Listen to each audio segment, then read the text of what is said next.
Hello guys, welcome to Redditor's Revenge. Here we post amazing revenge stories daily. And if you want more content like this, please subscribe to the channel and stay tuned with us. Moving on to today's first story. I feel really sad when I think of what was supposed to be my daughter Jane's wedding. It turned out into something else after I withdrew the funding, yet she continued to host the wedding at that venue. In the end, she did not get married, and she had the worst day of her life according to her. I did all that to teach her a little something about common decency. Even her mom has tried to raise her the right way, but Jane is too selfish. My very troubled relationship with her began when she was 17 and I got married to her mother. It was both of our second marriages after things did not work out between Alice and her ex-husband Gavin. Gavin is a very complicated man, who has been in and out of rehab for many years, has manipulated Jane against me, and continues to disappoint her. Jane really loved her dad, so she was less than thrilled when she found out that her mom moved on. I understood that she was coping with the adjustment to a new lifestyle, but I tried my hardest to make her feel welcome. When I married her mother, I promised her that her daughter would be my own, and I kept that promise. I loved Jane as if she was my own child, and I tried to build a friendship with her, but she pushed me away, and she hated me. She told me multiple times that I would never replace her father no matter how hard I tried, and that hurt. Her mother thought of just sending her away to boarding school, but I advised her against it. I could see that Jane was hurting a lot, feeling alone, so I paid for Jane to have weekly therapy sessions. At the time I was not that financially settled, but I knew I had to do what was best for my daughter. Things between us improved, to the point of us being friendly with each other. It got even better when her mom gave birth to her siblings, making us a blended family. Eventually, Jane finished school, went to college and moved out, then she got married. She got married twice and each time she got divorced. Her mother was already sick of her daughter blowing her money on weddings, and then deciding that she wanted nothing to do with the guy later on. I was in the background in all of this as her mother tried to get her to be less wild and to make better life choices. Jane had always been clear that even though she respected me, I had no right to make choices based on her life. I was her mother's husband, not her parent. And as for a father, she did not have a father. Her dad moved away years ago and no one knew if he was dead or alive. What I did not know was that the man sobered up and was trying to worm himself back into Jane's life. If I knew, I would have found a way to protect her from that man's poison. He had left so many scars on Alice and Jane when he left them many years ago. Shortly after Jane's second failed marriage, she started talking to me again. I was suspicious at first because she merely tolerated me in the past. But I believe that it is never too late to fix things with someone. She started checking up on me daily and asking about coming to dinner when she came over to our side. Not only that, but on Father's Day, she posted me for the first time with a heartfelt message saying that I was not a stepfather but a real father to her. I gave her a call after that message, and she thanked me for putting up with her attitude toward me over the years. She said that I always had her back and gave her the benefit of the doubt when she messed up. As she grew older, she was now starting to realize the important role I played in her life. I was beyond overjoyed by the fact that my oldest daughter accepted me, but I did tell her that she needed to work on fixing things with Diana, her younger sister. Diana is my child from before I met Alice. She grew up in the same house as Jane, but they have always had a difficult relationship. But I hoped with the new Jane we would be able to move forward as a family. For weeks things were great in our household, and for once there was no fighting or hostility. Jane visited us every day and she was always commenting and complimenting my social media posts.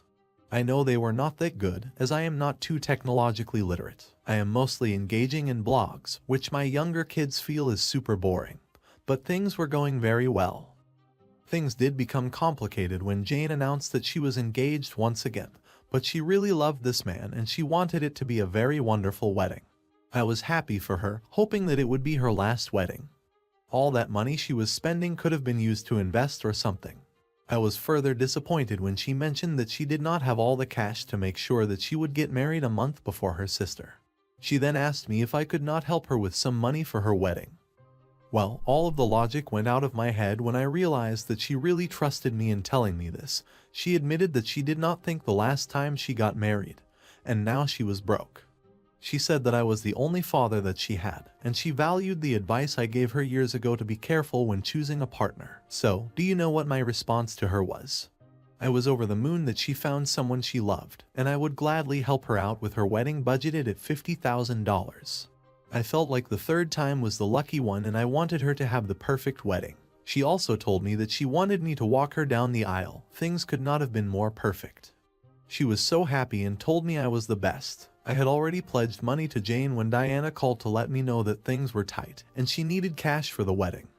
She said they had to change the venue and so many other things, and she was afraid she would get into debt. The problem though was that I had first promised money to Jane and I would feel so bad if I had to call her back and tell her that I could not. But Diana needed me as well. She was getting married in the month after Jane, and I could not let her be disappointed. So, I gave Diana $25,000 while I gave Jane $50,000 since she was the one who asked first and she had a bigger wedding than Diana. I did not want something like money to prevent either of my daughters from walking down the aisle. I would cough out more of my savings if it got to a point where either of them needed more money. It also helped that they were both building a relationship for my sake and helping each other with wedding recommendations. My wife was beyond thrilled with the way things were going, even going as far as to call me a genius for making the impossible happen. I told her that it was something special. It was the fact that even though she had been a wild child, she was now able to see how much I cared for her. I could also see that she was now more mature and less bratty than when she was a kid. I was so happy that both my daughters were going to be happy. I also hoped that one day I would be blessed with a grandchild or two. Jane wanted a fancier wedding with more stuff than Diana, so she had an engagement party 2 weeks before her marriage. I did not get the point, but it appeared to be a common thing among young people, so I just went along with it.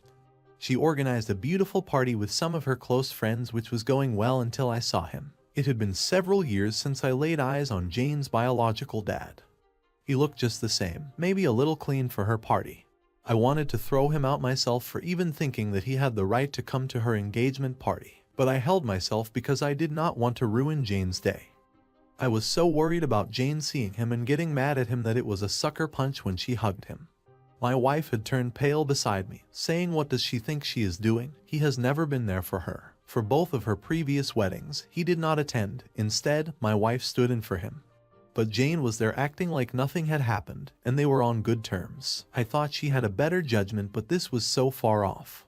To rub salt in the wound, Jane got to the front of the room and did a speech. In the speech, she talked about someone very important to her and mentioned a lot of great qualities that sounded like the ones she always complimented me on. She was so sweet that I felt like my heart would melt. At least she still saw that I cared for her. Once again, she blindsided me by calling up the man she respected above all else, her biological dad. My family all looked at me with concerned expressions, but I was fine. I was very sad that all it took was for that deadbeat alcoholic and substance abuser to show up. Then she forgot about me. All I just wanted was some sort of acknowledgement from her, to just say that I had somewhat of an impact on her life. But it never came. She talked about everyone else while completely ignoring me. I was very sad that she did not consider me important, but I told myself to get over it. I was being mean and bitter. Maybe her real dad changed, and she did not want to hurt his feelings by including me in the speech. I never said anything about the speech and how I felt about it. Everything was just normal. This was up until a week before the wedding when I realized that she had been playing me all along and I was just a fool. I neglected my duties to Diana for her, and that was very wrong of me. She called me and told me that even though she was grateful for what I had done for her, she would be a lot more comfortable having her biological dad walk her down the aisle. That was an honor she promised me, yet she was going back on her word just days before. I felt a sharp pain get through my heart when she said that, and I got angry. I asked her why she posted me and tried to build a relationship with me when she knew she was going to do this to me. I did let the previous week's stuff slide, but right now she was taking me for a complete fool. She went on and said that I had my own daughter and I could walk her down the aisle, but she loved her dad more than she loved me, so there was no way she was letting me walk her down her aisle. She said she would not insult her dad by having me walk her down the aisle instead. This is coming from a person whom I have taken care of since she was a girl, and I have never demanded she pay me back. She caused so much trouble for this family in her teen years as well as college years, and guess who bailed her out all of the time? I was done being taken advantage of by that spoilt brat. I told her that she could have chosen not to play with my feelings like that and have me give her the money that she did not deserve. She told me that I was just a silly old man who really thought that I deserved to walk down the aisle with her. She told me that I was pathetic and that I should not even bother to come to her wedding if I was going to be like this.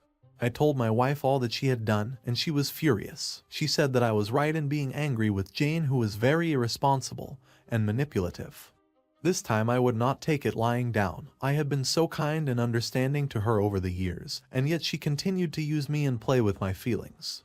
She was so spoiled, and she thought that the world owed her something. I was so angry, and I wanted to make her pay, so I did something she would never forget for as long as she lived.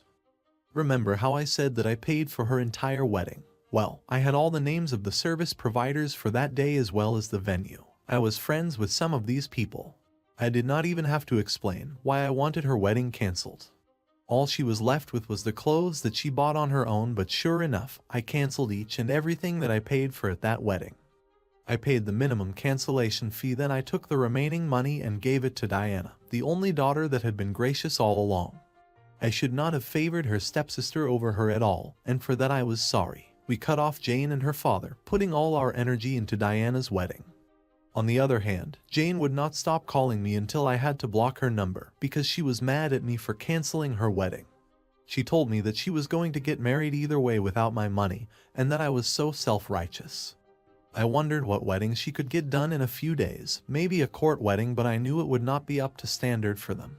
Well, I should not have underestimated her, because on the day of the wedding, in the late evening, we got a call from her. She said that the entire wedding party had been detained, but it was unfair because she was getting married.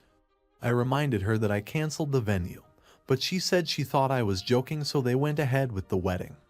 Now they wanted to be bailed out, but I told her to speak to her mom since I was not related to her and did not owe her anything. I knew the day she would need me would come very soon, but I did not know that soon. It appeared that her wedding was set up at the venue, regardless of the cancellation, and then refused to vacate the property when the owner was notified that they were intruding. So then the owner called the police, and everyone who was there, including her groom, who did not know that everything had been cancelled, was arrested for trespassing. It was worse than they got arrested on a Saturday, with a public holiday on a Monday.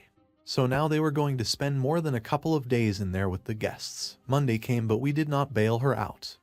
Her husband's relatives helped him out, but she stayed there with her bridesmaids. My wife and I did not have the money to try and help all of them out, not that they were worth it. She did say that her biological dad was her superhero, so then he was the only one with the power to help her. Instead, he was quick to say that he did not know the venue had been paid for, and that she was the one who came up with that idea. Father of the year indeed. This concludes our story for today, and I hope you guys are enjoying it. So before leaving the video, feel free to comment about Jane and her lack of gratefulness for her dad. And hit the like button, subscribe to the channel, and hit the notification bell to stay tuned with us for more satisfying revenge stories.